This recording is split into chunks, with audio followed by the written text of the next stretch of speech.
छोटा सा किस्सा लेकर शुरू करने की कोशिश की है और मैंने अपनी इस कहानी का टाइटल दिया है जिंदगी के बॉक्स में फिट और अनफिट। तो ये पहली कहानी है। तो अक्सर ऐसा होता है ना कि हमारे आसपास की दुनिया, हमें ऐसा लगता है कि जिन लोगों से हम मिले हैं उनके लिए हम कभी बने ही नहीं, उनकी पसंद कभी हमसे मैच नहीं हुई और कभी हमारे ख्याल उनके ख्यालों के बराबर नहीं। लगता है कि हम उनके रहने सहने के तरीके के बॉक्स में कभी फिट ही नहीं हुए। तो अक्सर हम उन लोगों की जिंदगी में फिट होने के लिए हम लोग खुद को कितना बदल कर रख देते हैं, है ना। तो कहानी है मेरी 6 साल की, यहाँ से शुरुआत होती है। तो जब मैं 6 साल की थी ना, तो मुझे फ्रॉक पहनना बहुत पसंद था और मेरा फेवरेट कलर था पिंक कलर। तो लेकिन मैं इस फेवरेट पिंक कलर और इस फेवरेट फ्रॉक के साथ अपने घर में फिट नहीं थी, क्योंकि हमारे घर में ना कभी फ्रॉक अलाउड नहीं था और ना ही वो फेवरेट पिंक कलर, वो भी किसी को पसंद नहीं था। तो ऐसा था कि जो भी कपड़े मेरे लिए पसंद कर लिए जाते थे, मैं उन्हीं को पहनकर अपनी ही फैमिली में फिट होना मैंने वहां से शुरू किया। तो देखते ही देखते और मेरे सेल्फ डाउट्स इतने बढ़ गए थे ना कि कभी शॉप से, कभी मार्केट में जाके कभी अपने लिए कुछ पसंद ही नहीं कर पाए। जो खरीद कर दे दिया उसे पहनना शुरू किया। तो उसके बाद शुरुआत हुई जब मुझे 10th क्लास से 11th क्लास में स्कूल चेंज करना था। तो उस चेंज करने के लिए वहां पे जो स्कूल मिला उन बच्चों के पर्सनैलिटी बॉक्स में फिट नहीं हुआ। तो लेकिन उस स्कूल में ना एडमिशन लेने से मैंने अपनी ही जिद पर लिया था। मम्मी ने तो बहुत मना करा था।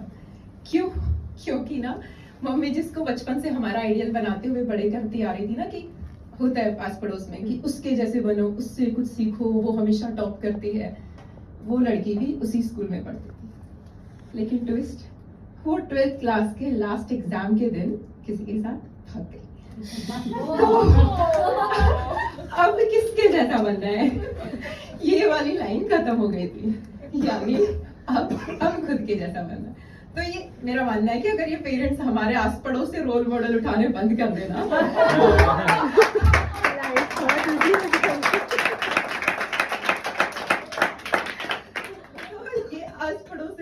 रोल मॉडल चुनते हैं वो बंद कर देना, तो आधे शर्मा जी के बेटे बदनाम होने से बच जाए। आधे बच्चों में इंफीरियोरिटी कॉम्प्लेक्स खत्म हो जाए और आधे चूज करें खुद के जैसा बनना। तो जिद करके मैंने उस स्कूल में एडमिशन ले लिया, because my friends took admission there. पर वहां पर उनके तो नए दोस्त बन गए, मेरे लिए दोस्त बनाना बहुत मुश्किल था। तो स्कूल में एडमिशन के 2 दिन बाद से मेरा मजाक बनना शुरू हो गया, क्योंकि वहां पर मैं अकेली थी जिसकी शर्ट का टॉप बटन हमेशा बंद रहता था, टाई बिल्कुल ऊपर फिट टाइट और shocks above the knees, because all the students, those who were there, their shocks were there till the ankle। तो फ्रॉक में साफ दिखता था ना, स्कर्ट में, उसको सिर्फ स्कर्ट पहनने के लिए मैंने स्कूल में एडमिशन लिया था। तो वहां पे ना क्लास में एक लड़का था प्रीतम, ऐसे डायरी पीरियड में सबके आगे आके खड़ा होता था, मेरे जैसे बनने की एक्टिंग करता था, हाथों में 2 काले कड़े, शर्ट का टॉप बटन बंद और टाई फिट। और वहां पर मेरी प्रेजेंटेशन होती थी जिसमें सब मुझ पर हंसते थे और मैं चुप। तो एक दिन ऐसे ही मेरी क्लास के लड़के ने, पंकज ने आके मुझसे पूछा, Pooja which is your favourite song? और मैंने पता नहीं क्यों इतना मुस्कुरा कर जवाब दिया, मेरा फेवरेट सॉन्ग? हाँ भैया मेरे राखी के बंधन को निभाना, ओ भैया मेरे राखी के बंधन को निभाना। And then he put his head down and slowly, by controlling his love, he left। तो ना धीरे धीरे फिर मैंने खुद को चेंज करना शुरू किया। मुझे लगा कि अब इनके फ्रेंडशिप सर्कल में फिट होना है, 2 साल तो निकालने हैं।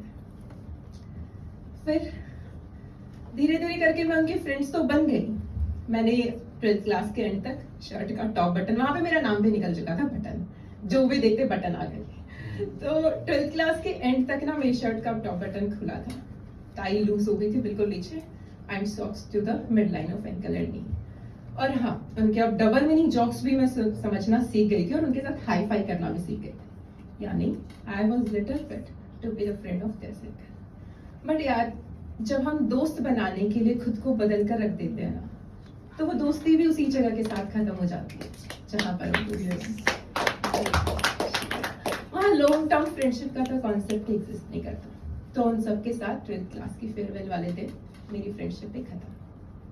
तो अब बारी थी कॉलेज की। कॉलेज में ना जब भी पार्टी या फंक्शन में जाना होता, वहां पर जो मेरे दोस्त बने थे वो हॉस्टल के गेट से मुझे वापस लेकर आया करते कि ना हमारे साथ तू ऐसे तो पार्टी में नहीं जाएगी, पहले तो ये ड्रेस चेंज कर और इधर चेयर पर आकर बैठ, तेरा ना थोड़ा मेकओवर करना है, उसके बाद तो उस पार्टी के लिए फिट होगी।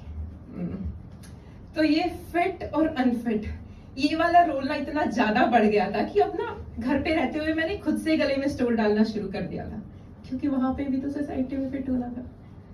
तो फिर जब मुझे जॉब के लिए नागपुर जाना पड़ा, वहां मेरे दोस्त बने Teju, Anika and Lawrence. They were happy with me, उन्हें कोई फर्क नहीं पड़ता था कि मैं क्या पहनती हूँ। वो पार्टी में जाने से पहले ना मेरे को चेंज करने के लिए बोलते थे, ना मेकओवर करने के लिए। They did friendship with my inner beauty. They made me realize that whatever I'm choosing is choosing for myself, for my happiness. Thank you, not for the society. तो ना फिर अब धीरे धीरे ना अब मैं खुद से मार्केट चली जाया करती, जो पसंद आए वो उठा ले आया करती हूँ। अब मैं पार्टी में जाने के लिए मेकओवर नहीं, बस बिंदी लगा कर निकल जाया करती हूँ। शुक्रिया। तो यार मेरा कहने का मतलब इतना है कि ना ये लाइफ में मिलने वाले हर बॉक्स में हमें फिट होना जरूरी नहीं है, है ना। जिंदगी तुम्हें बहुत सारे ऐसे रास्ते दिखाएगी जहां तुम परफेक्ट हो ना, जिसका तुम परफेक्ट हिस्सा हो, जिसके लिए तुम्हें बदलने की जरूरत नहीं है, और जिसमें तुम कंफर्टेबल हो, तुम उस बॉक्स में हमेशा फिट होगे। वो अपने आप चलकर तुम्हारे पास आएगा, तुम्हें बदलने, तुम्हें जानने की कोई जरूरत नहीं है। और यस, वो पहनो जिसमें तुम फिट हो, जिसमें तुम कंफर्टेबल हो, जिसमें तुम कॉन्फिडेंट हो, क्योंकि जिंदगी तुम्हारी है यार। शुक्रिया। बात है, लाग लगा दी।